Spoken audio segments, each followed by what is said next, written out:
The Great Smoky Mountains served as an endless source of inspiration for artists.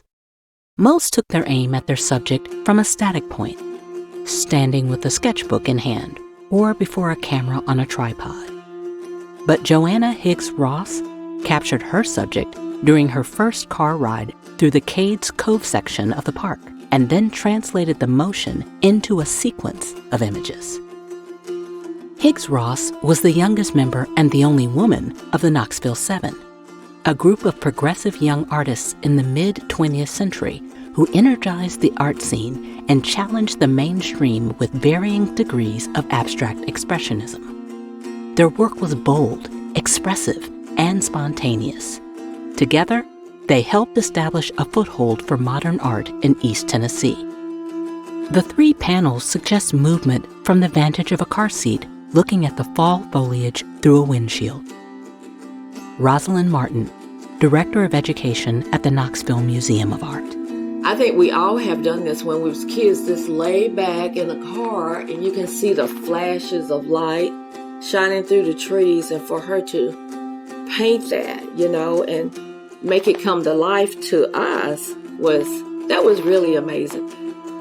Bits of sky and branches are fragmented. Glimpses of light and shadows are fleeting. Curator Stephen Wakes. One of the things I find successful about Joanna Higgs Ross painting trees and sky is the fact that as a young woman who's exploring elbow to elbow with all these men in her group, she's venturing out into the wider world and seeking to capture it in ways that are abstract and big and bold and colorful, but that don't give you a particular specific vista to relate to.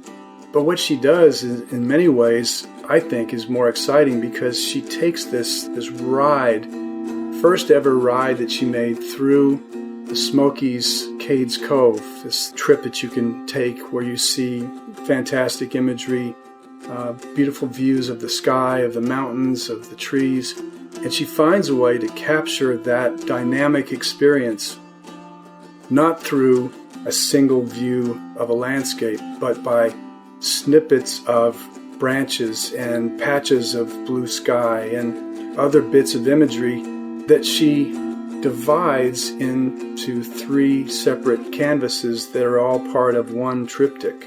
And in that way, she conveys the sense of time, the sense of movement, this endless discovery that you could never achieve with a single vista in a single canvas.